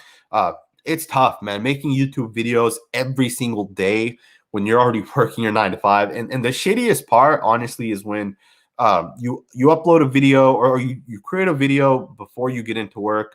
You go to work, you upload that video, and then boom, some big ass news just dropped, right? Derek Carr or Marcus Mariota or Rodney Hudson gets traded, right? And it's like now you're at work and you can't make content when the proper time is to make content. You're not able to make that content. It definitely does suck, right? Either way, again, I appreciate you coming through, and we will definitely get on together. I want to move forward and get into the super chat by Callie Gonzalez. $15 super chat. Huge shout out to you, my man. I really appreciate it. You said that I appreciate you guys who put out content, especially with the 9 to 5. I don't know how you do it, but nothing but respect for you, brother. Huge shout out to you, man. I really appreciate that. It is tough, man. It is tough at times to get that content out. it's not the easiest thing to do, but it is worth it at the end of the day because, when you put a video out and there's 300 people that commented on that video, it's a place where us Raider fans can come together. I know a lot of people just go to the videos and go right to the comments. They'll see the title, they'll read the title, and they'll just go right into the comments. And I know that happens on every single channel. I do it as well, where I'll go straight to the comments to kind of see what people are saying. But YouTube's a place for all of us to come together to actually talk, right? When I go live, especially, like, it's a great place for us to talk. But at the same time, it's a great place for people to talk. Like when I put out a video of Mike Mayock and what he might have said in his presser, we can all come together and kind of talk as well. So it is always worth it, even though, like, during the time of actually making the video, it's always worth it at the end. So I appreciate the $15 super chat, man. I really do. Docs also left a $10 super chat. Appreciate what you do, my brother. Huge shout out to you, man. I really, really, really appreciate it. Again, if you guys are not subscribed to Docs, go check his channel out, man. You guys will not be disappointed. He does a fantastic job. Again, huge shout out to you, my man. I really appreciate it. Nina said, I'm worried about John Simpson. I hope he is a backup. So let's discuss this, man, because this was actually something I wanted to talk about. This is one of the things I had actually listed I wanted to talk about. But since we're here and since you kind of mentioned John Simpson, let's discuss this, man. Do you guys think John Simpson can actually be a starting guard for the Raiders, right? Let's assume that left tackle is Colton Miller. Let's assume left guard is Richie Incognito. Center is, let's assume, Andre James. And let's just assume that our right tackle ends up being Denzel Good. What that would mean is right guard's open, and there's a chance that John Simpson could play right guard for the Raiders. I want to discuss that, man, because John Simpson was a high draft pick, in my opinion, last year. And, I have put the tape on, and if you guys have put the tape on, you guys know that John Simpson kind of struggled, right? He was not the guy that, in my opinion, I wanted the Raiders to get. In fact, I wanted the Raiders to take Netane Moody from Fresno State, and I mentioned this a couple of times. I think Moody ended up going in like the 6th round for the Broncos, and I said this on Friday as well. I have a good friend who's a Broncos fan, and I asked him how he played last year, and I had actually told him that this is one of my sleeper guards before he was even picked. And once he was picked, my friend was like, dude, I've watched his film. He's a good player. After the season ended, my friend told me that Moody is going to be a Pro Bowl player for the Broncos. He's saying that he's already seen him put multiple people down via pancakes. And the issue was always, is he going to be healthy enough, right? Because that was just his issue in college. He had injury issues. But either way, I wanted Moody over John Simpson. But with that, we took John Simpson. And after watching his very first couple of games, I think he ended up coming in week 2. I think that was a game that Richie Incognito got hurt. John Simpson struggled, man, and it was sad because we took him pretty high. And you're saying that you hope he's a backup, but I don't know, man. I think one of the issues, and again, you have to always consider, right? Especially last year with the rookies, you had rookies come in and they were at a huge disadvantage, right? You didn't have an offseason. You didn't have training camp. You didn't even have a preseason. So you're asking John Simpson, who came into his 2nd or 3rd ever week of being a professional, no offseason, no real contact with no real contact with other players. You're asking him to start right away. It's a tough job, man. Playing offensive lineman is hard enough, but not to have a couple of practice games, it makes it that much harder. Now, I watched him and I saw him get his ass kicked, but I think that's what you need to come back and get better. And he was pretty good at Clemson. So I think John Simpson in his 2nd year, and then you talk about how Tom Cable's a great coach. If there's one person that can get John Simpson to where he needs to be, it's Tom Cable, man. I think Tom Cable has this factor to him that allows him to be a great coach, right? I wouldn't worry too much about John Simpson. It looks like we will have a preseason this year, and I'm pumped up, man.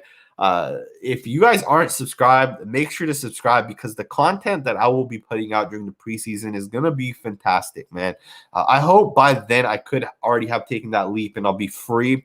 If I'm no longer working when the preseason comes around, I'll be putting out like 3-4 videos every single day for you guys, man, like film studies and all this good stuff, man.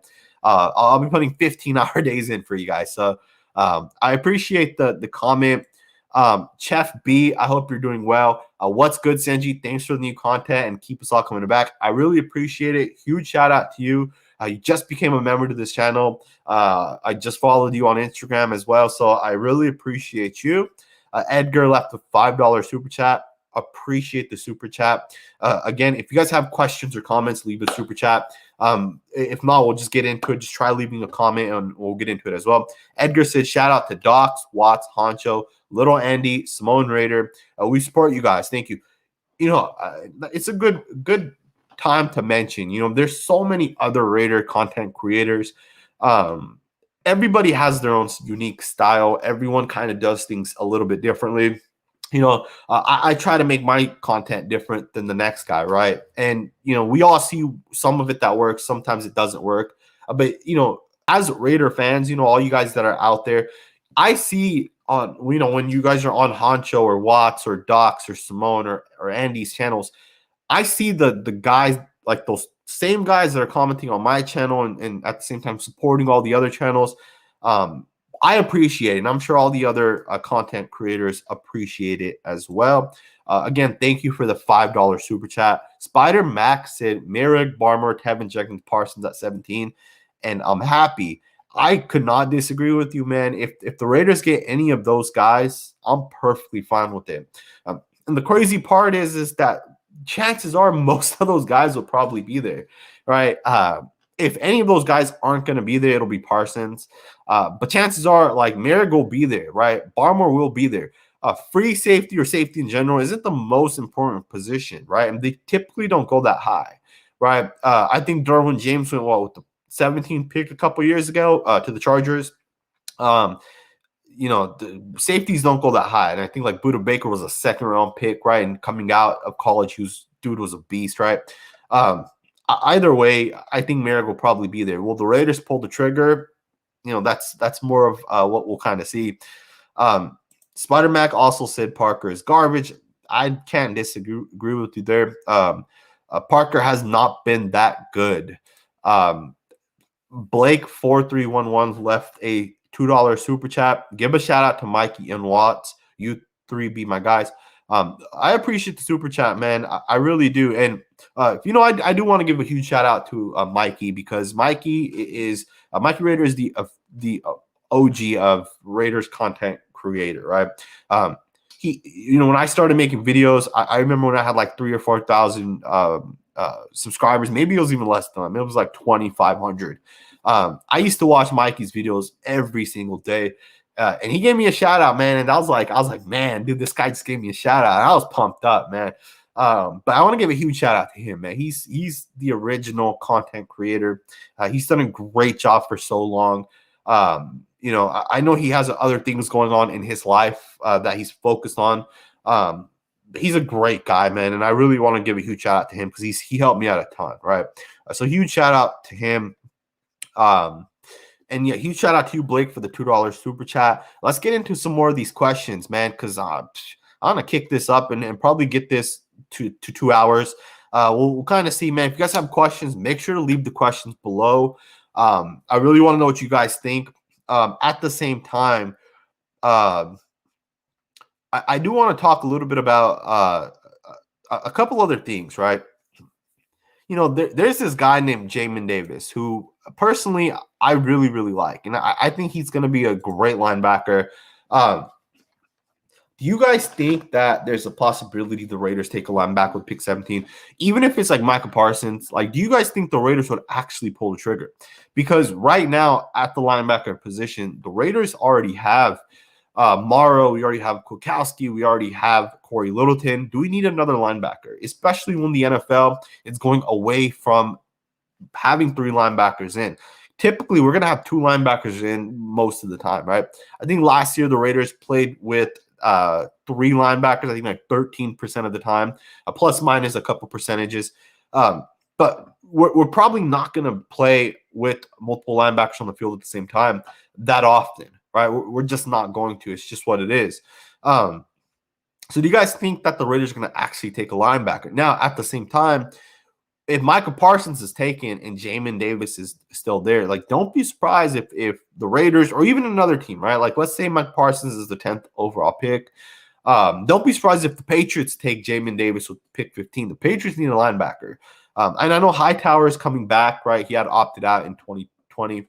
But the Raiders could take, or the Patriots could take a linebacker like Jamin Davis or even Jock. At the same time, the Raiders can as well, right? It's going to be interesting, man. Like, do you guys think the Raiders could take a linebacker? Do we need a linebacker? I ultimately say we do not. And at the same time, I wouldn't want a linebacker at all. And the only reason I would even take a linebacker would be if it's Micah Parsons. Otherwise, it doesn't make a whole lot of sense in my personal opinion.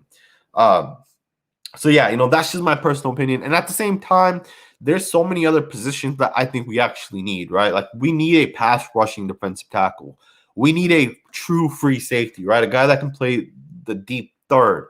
But at the same time, if you take Merrick, right, like are you doing Merrick a disservice if you put him at free safety? Because at free safety, how many plays is he actually going to make, right? Like I don't think free safeties make enough plays. Like most of the time as a free safety, you're going to, play over the top and you're going to run right or left, or you might have the middle of the field and you don't even get targeted. Like you don't get the ball thrown your way.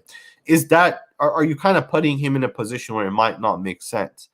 Either way, I want to know what you guys think about that, right? Like, do you guys think it makes sense to take a player like Merrick and put him at free safety, or would it make more sense to take Merrick and let him play nickel, let him play that position where sometimes he might be covering a receiver that's on the field there, but at the same time, then maybe he's in the box, he's blitzing off the edge. Maybe if it's if it's like a 22 personnel where you have two tight ends, two running back, fullback, maybe then at that point he's lining up in the box. You'll have three safeties on the field at most times, with Abram, Merrick playing the other strong safety position, right? So you'd have two strong safeties, even though one's kind of like a nickel player, and then you have Carl Joseph deep with the two corners. The NFL is going away from base defense, so I wouldn't be surprised if we played three safeties, right? That could make a whole lot more sense, right? At the same time, when you play a team like the Chiefs, you're going to play a ton of dime, right? With four corners and two secondary or two safeties. At the same time, you might play quarters, right? A lot of quarters defense as well, where you're going to bring in five corners, right? So, or four corners and three safeties, right? Either way, I want to get into some of these questions here. Again, I appreciate every single one of you guys, man. There's over 200 or about 280 of you guys here right now. Make sure to hit that thumbs up button if you guys haven't already done so. Again, I really do appreciate every single one of you guys that is here. Let's get into some of these questions, man. Callie Gonzalez said, how do you feel about Key to the 49ers? Man, Arden Key and freaking Mo Hurst are now with the Niners. It's crazy because I think, I wouldn't be surprised if like Mo Hurst ends up with like 12 sacks next year, man, because the Niners have Eric Armstead, they have Nick Bosa, they have they have Javon Kinlaw, who they just took last year in the first round. The Niners have some good defensive linemen, right? So what that means is like Arden Key's going to be the fourth defensive lineman at every single time he's on the field. He'll be single block every single time. Mo Hurst will be, the third or even fourth, depending on who the other defensive end is. I don't know who that guy is. I don't know if it's D Ford. I'm not sure if they still have him. But the Niners, man, that D-line, man, that looks good. And they have a lot of potential in both Arden Key and Mo Hurst. I think those two guys could be good players. And I know they didn't work out with the Raiders, but I think with more coaching and you guys, if you keep those guys for 6, 7, 8 years, I think by the time year 7 and 8 comes around, or 6, 7, and 8 comes around, I think those guys could have an impact, right? Especially if you already have a couple of other players there, Um, Pablo Lopez said, I think Simpson will be as good as Gabe Jackson in time. I don't be surprised, man. Gabe Jackson, I think his rookie year, like right away, came in and played.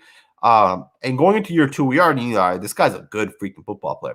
That's not the same thing with John Simpson, right? John Simpson, we're kind of like iffy about. But at the same time, with time, that could change, right?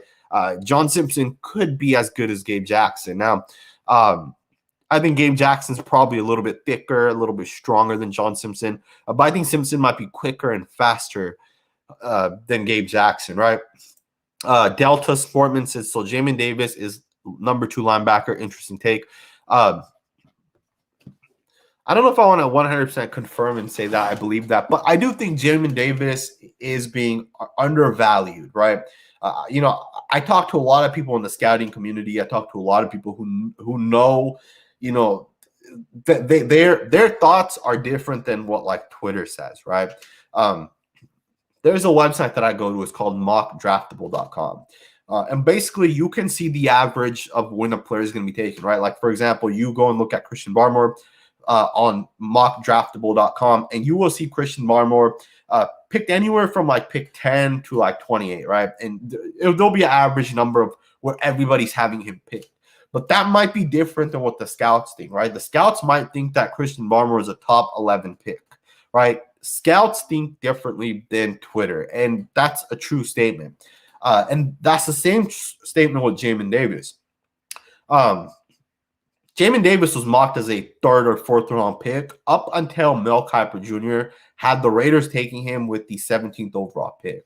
The second Mel Kiper had Jamin Davis going to the Raiders, his draft value rose. And like I used mockdraftable.com to kind of test that theory. And I saw the second Mel Kiper put Jamin Davis in the 1st round. All these other Twitter folks started doing the same thing with like their mock drafts and all that good stuff. And Jamin Davis' stock started rising, right? It went from like the 50th pick up to like the 20th pick, right? And that's kind of true. And would I say Jamin Davis is my number 2 linebacker above Jock? I would say he is. I think Jamin Davis has the ability to be a super special player. So just for those guys that don't know, so my linebackers, number 1 is Micah Parsons, and that's by far. Number 2 is Jamin Davis, and number 3 would be Jock. And Davis and Jock, it's not that much of difference. Number 4 is probably Nick Bolton. I really like Nick Bolton, but Nick Bolton is a thumper, right? The type of linebacker he is, and I don't know how that fits in into the current NFL, right? Michael Rain said, your thoughts on Jared Jones-Smith at right tackle. If you guys don't know, Mel Kiper recently put it out there saying that, hey, we have our right tackle, or we're really high on this player named Jared Jones-Smith. Jared Jones-Smith in 2018, I think was the year he came out. I don't know if he was ever drafted. He might have been undrafted. I think he went to the Niners or maybe the Texans. He's been on a couple of other teams. He's from Pitt, right, originally. He played right tackle at Pitt. I watched his film. At this point of his career, if he hasn't already started or at least had one snap in the NFL after 3 seasons, what makes you think going into year 4 he's going to just start for the Raiders? And if that was the case, if we thought, okay, this guy's going to just start for us, I would kind of be surprised, right? And I don't know, did the Raiders pick up Jared Jones? Let me Google something real quick. I think the Raiders picked him up last season, or maybe they just picked him up this offseason. Yeah, so the Raiders had him all of last year, which is why it's a little bit more interesting, right? The Raiders picked him up last year, right? September of 2020, and they brought him onto the practice squad.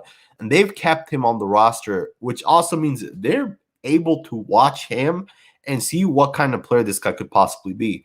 But at the same time, I do think Mike Mayock is throwing smoke screens out there. I think it's more of he wants to put the message out. So maybe another team sleeps on the Raiders possibly taking an offensive tackle. Again, I don't think Jared Jones-Smith is the guy. I watched about 7 plays of his, and that was actually in a video. So if you guys don't know, on Friday morning, I put out a video of Mike Mayock and kind of talk a little bit about his presser. In that video, I got into some of his film. I didn't see anything crazy, but he is like 6'7", 6'8". He's a big offensive tackle. Either way, I appreciate the comment. I really do. Chef B said, I think we take Jenkins at 17 and Jamar Johnson in the second. If that's what the Raiders did, man, I'm all for it. I think Tevin Jenkins at 17 and Jamar Johnson in the second makes so much sense. It's, in my opinion, those two guys fill both of our needs, right? Jamar Johnson, in my opinion, my safeties, the way I'd have them ranked is Trayvon Merrick is my number one safety. And I know I said something else in the past, but that was before I learned that the other guy that I had number one ended up being hurt. Right after Merrick, number two, and it's not even like it's 1 and 2. It's more like 1A and like 1B. Jamar Johnson would be 1B. And Jamar Johnson, in my opinion, fits the Raiders system even more than Trayvon Merrick.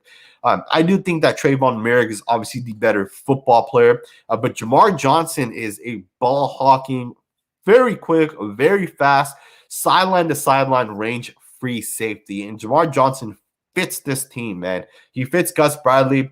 Jamar Johnson is Earl Thomas, man. That's my comparison. Obviously, I don't know if he hits like Earl Thomas. I don't think he's as good of a tackler as Earl Thomas.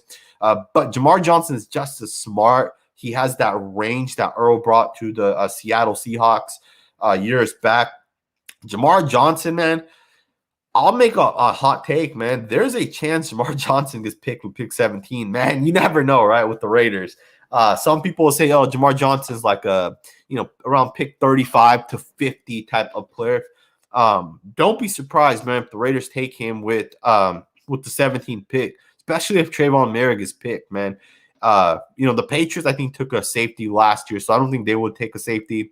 The Cowboys could possibly take a safety. So if the Cowboys took Trayvon Merrick, the Raiders could take Jamar Johnson with pick 17, right? It just depends on how badly you need a safety, right? If Jamar Johnson was picked at 17, I would not be mad. I would not be shocked, and I would not be surprised. I would take Jamar Johnson with pick 17. Now, at the same time, if Tevin Jenkins is there, if Christian Barmore is there, if all these other players, Michael Parsons is there, if we take Jamar Johnson, I'd kind of be upset, right? But at the same time, I do have faith that Jamar Johnson is going to be a great football player. If he's there with pick 48, I would highly consider taking him. I really appreciate the comment, Chef B. It's a great comment. Louis Calderon said, we need Merrick to cover Kelsey. I agree with you, man. We need to shut down Kelsey and all these other tight ends, man. Whoever it is that we're going to end up playing. Noah Fant was a first-round pick. He was the 20th overall pick in not last season, but the season before. He's going to year 3. He's going to be a good tight end, man. With time, tight ends take longer to develop. With time, I think Noah Fant's going to be a great tight end. And between Fant and Kelsey, we're going to have issues, and we definitely need to figure out a way to cover them. Trayvon Merrick might make a ton of sense. Got a couple of super chats, and I want to jump into those as well. Ray Love said Najee Fields gonna fall asleep in the middle of the play. I don't know what that refers to, but let's get into this next question here. I want to get into the super chat, man. Cade Marquez, huge shout out to you, man, for leaving a $20 super chat, man. A huge shout out to you. I really do appreciate that, man. I really appreciate the fact that you're willing to leave a $20 super chat. It really does mean a lot. Let's get into your question, man, because I love talking quarterbacks, especially since it's related to the quarterbacks coming out this draft season. And again, it's not necessary to leave a super chat, you guys. If you guys have questions, put those questions in, man. I see those chats kind of slowing down here. So if you guys have questions, put the question in, and we'll get right into it, man. But Cade Marquez said, why is Justin Fields falling on people's mock drafts? Some have him as the 4th quarterback in the draft. I think he's pushing Trevor Lawrence for the best quarterback. Thanks for what you do. I've been watching your channel since you started. Go Raiders. Thank you for the question. Thank you for the super chat. It's a fantastic question. And you're 100% spot on, man. Let me get some water real quick. I want to get into this. if there was a time where I said, and it was about 3 or 4 weeks ago, I said, I'm not going to really watch quarterbacks. I don't really care. It doesn't impact the Raiders, and quarterbacks are hard to hit on. That was about 3 weeks ago. Since then, I've actually gotten into the quarterbacks, and I kind of watched all the quarterbacks. And I had already watched Justin Fields. But what I really did was I went and I watched Trevor Lawrence. I watched Mac Jones. I watched Kyle Trask, Kellen Mond. And Zach Wilson as well, right? I watched those 5 or 6 quarterbacks. I have no doubt in my mind Justin Fields is the best quarterback in this class, right? It's not – there's no comparison, man. Look, I know people are saying, Trevor Lawrence. Some people are saying Mac Jones. Some people are saying Zach Wilson. And it's crazy because I don't see why people think Mac Jones is going to be a good quarterback. Just last year – people thought Tua Tagovailoa is going to be a great quarterback. People thought Joe Burrow is going to be a great quarterback. When you have great talents, right? Tua had 4 first-round wide receivers. Mac Jones had 2 first-round wide receivers. Burrow had 2 first-round wide, or I'd say 2 first rounds, and I'd say maybe a second, right? It just depends on where Terrence Marshall ends up going. He's the current LSU wide receiver. And then you look at Kyle Trask, right? He had a Darius Toney. He had Kyle Pitts. You look at some of these quarterbacks that have great offensive talents. I don't know how those guys are going to, I don't get how those guys are being ranked so high, right? Last year, Justin Herbert was one of my favorite quarterbacks coming out of the draft. And I felt like Justin Herbert just had this, part to his game where, like, the way he threw it, the way he was able to move in the pocket, the things he was able to do, and then you compare that to someone like Joe Burrow, who ended up going higher than him. Joe Burrow had 2 great wide receivers around him, and I know he had a great season. But if you look at Joe Burrow compared to Justin Herbert, it's clear Justin Herbert's the better quarterback today, right? Like, there's no question about that. And I think it's going to be the same thing with Mac Jones, right? Someone's going to take Mac Jones with the 3rd overall pick or maybe the 2nd overall pick, and they're going to regret it, right? If Justin Fields falls. Now, I don't think Justin Fields is that much worse than Trevor Lawrence, right? I like Justin Fields more, but as far as like what people are saying, like they're like Trevor Lawrence is the number 1 guy, right? Like 100%. That's what most people are saying. I don't know if I necessarily agree with that, right? That's just my take on quarterbacks. Again, quarterbacks is not my thing, right? And I will admit that to you guys. But I do appreciate the question. It's a great question, and I appreciate the $20 super chat. Slightly Amused left the $10 super chat. Said supporting the best channel on YouTube. Huge, huge, huge thank you to you, my man. I really do appreciate it. Super chats go a really long way. So again, I really appreciate that. I'm going to answer the final few questions, and we're going to end the video in just a second here. If you guys have any questions or any comments, just quickly put them in, and if they pop up here, I'll go ahead and answer them. But there are some good questions. Danny Garcia said, what do you think about Jevon Holland? I'm not a huge fan, man. I've watched Holland play just a little bit, but I watched him play a ton in the slot, right? And because of that, I haven't been as high on him as high I have been on some other players, right? At the same time, I don't know if he's like, if he's going to play slot, where does he fit in with the Raiders, right? I do appreciate the question.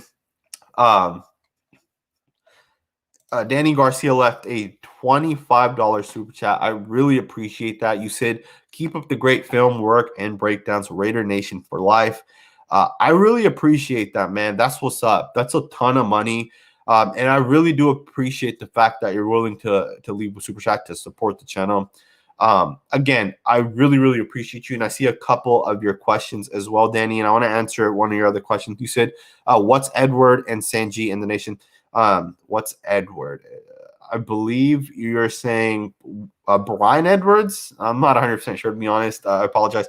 I'm a huge fan of Brian Edwards. I think Brian Edwards could possibly be better than Henry Ruggs, right? If it came down to it, do you guys think that as well? I think Brian Edwards, the way, his size, the way he plays, if it wasn't for his injury, he could have been a first-round wide receiver.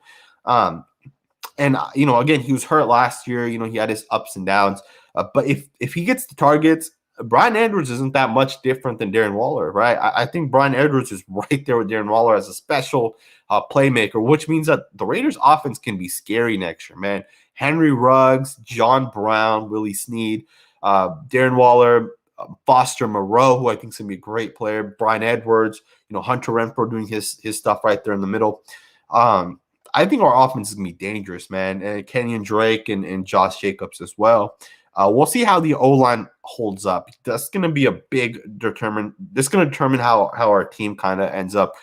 PM's asking Joseph Asai or Jabril Cox in the second if we draft Jenkins in the first. I would stay away from Joseph Asai, man. Plus, if we take Tevin Jenkins, I don't know how that's going to work out because he's already kicked Joseph Asai's ass once. Could you imagine practice? Like, could you imagine what Tevin Jenkins is going to do to him in practice? If you guys don't know what I'm talking about, go watch the Oklahoma State Texas game from 2020. Tevin Jenkins whooped on Joseph Asai. I'm not a fan. Just watching that one game. If you can't make at least one or two plays against Tevin Jenkins, hold your own, at least 20% of the time, I don't know what you're going to do in the NFL, man. And second round's too high for someone like that. With that, let's see if there's any last questions. Again, I do want to actually just make a comment. I appreciate every single one of you guys that's kind of been here, that's left a super chat, that's commented. I appreciate it, man. There's at one point there were 350 of you guys. I know some of you guys are going to fall off, especially since we've been going for 2 hours. Plus, I know I get kind of boring at times too. So I understand that, but I do appreciate every single one of you guys. As I've mentioned, I'll be live during the draft. I'll be on with Raider Honcho on Wednesday. That'll be at 4:15 Pacific time. I appreciate it, man. I really do appreciate every single one of you guys. Myro the Barber, go check his channel out. He makes great YouTube content. The dude's funny. I watch all his videos. He said, "What's up, bro?" Go check his YouTube channel out. He's a Raider fan as well. So huge shout out to you, my man. But yeah, man, I do appreciate every single one of you guys. Johnny Perez just left the super chat. Damn, can't believe I missed most of the stream. Keep up the great work, though. Great channel. I appreciate the super chat, man. I appreciate every single one of you guys. Again, we will be live during the draft, right? It'll probably be like a 3 or 4 hour draft. I don't know how long it'll be, but I'll be live, man. And hopefully the stream doesn't give me any issues. I'll go back and watch this stream. I'm not sure if there were any issues with this one, but yeah, man, I'll be live during the draft, and I hope you guys are able to join me during the draft. We'll get into it. It's gonna be a fun time, man. So yeah, I appreciate it. Hit that thumbs up button before you guys leave if you have not already done so, and I'll see you guys next time with another video, man. I hope you guys all have a great week.